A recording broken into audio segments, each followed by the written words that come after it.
Good morning. My name is Karl Wolf, and I was a precision electronics photographic repairman with a top secret crypto clearance in the United States Air Force. I was stationed at Langley Air Force Base in Virginia. In 1965, in mid-1965, I was loaned to the Lunar Orbiter project at NASA on Langley Field. Dr. Karl was in charge of that project. They had problems with a piece of electronic equipment that was bottlenecking their production of photographs. I went to the facility, and when I walked into the facility, there were scientists from all over the world. I was stunned, actually, to see people at a NASA project from all over the world. It didn't make any sense to me initially.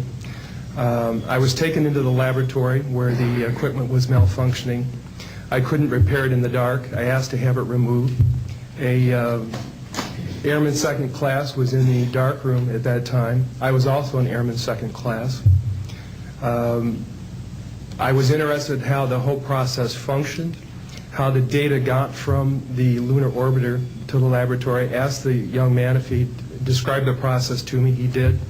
About 30 minutes into the process, he said to me, in a very distressed way, by the way, we've discovered a base on the backside of the moon. And then he proceeded to put photographs down in front of me, and clearly in these photographs were structures, mushroom-shaped buildings, spherical buildings, and towers. And at that point, I was very concerned because I knew we were working on compartmentalized security. He had breached security, and I was actually frightened at that moment. And I did not question him any further. And a few moments later, someone did come into the room.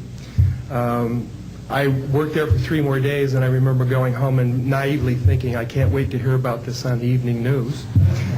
And here it is, more than 30 years later, and I hope we hear about it tonight. And I will testify under oath before Congress that what I'm saying is the truth.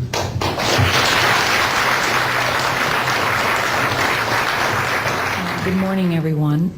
My name is Donna Hare, and I worked at Philco Ford Aerospace from 1967 to 1981.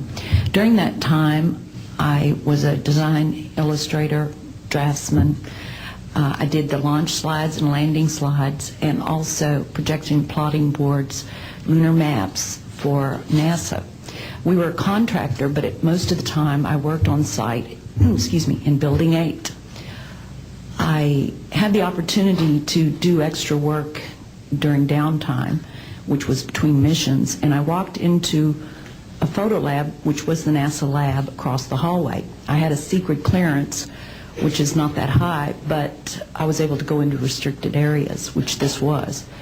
At the time, I was talking to one of the techs in there, and he drew my attention to a photograph, a NASA photograph.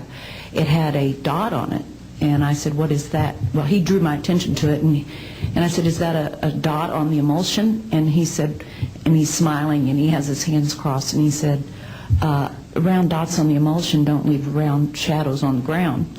And this was an aerial photograph of the Earth, I'm assuming the Earth, because it had pine trees on it, and the shadows of the craft, or whatever it was, were in the same angle as the trees. And by its very nature, UFO, and I wanted to clarify that to a gentleman that was talking to me, means unidentified. So I did not know what this was. But I realized at this point that it's very secret, that it was kept secret, because I asked him, what are you going to do with this piece of information? And he said, we always airbrush these out before we sell them to the public. So they're pesky little creatures appearing on this photograph they wanted to get rid of. After that, I decided I would ask questions to other people that worked there. And I found that I had to ask them away from the site and not on site. A guard told me that he was asked to burn some photographs and not to look at them.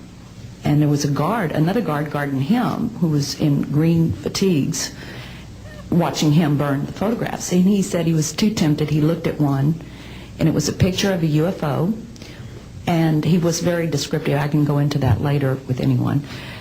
He immediately was hit in the head, and he had a big gash in his forehead. He was knocked out, and he's terrified, so he would have to be protected. Another incident, I knew someone in quarantine with the Apollo astronauts. He told me that the Apollo astronauts saw craft on the moon when we landed. And that is what he told me. And he also was afraid, he said that the astronauts are told to keep this quiet. They're not allowed to talk about it.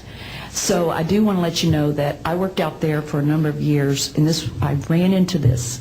So it's not something everyone knows that works out there for a long time. My boss didn't know about it. Some people that sat right next to me didn't know about it.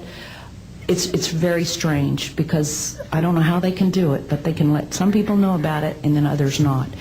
I'm willing to testify before Congress that what I'm saying is true.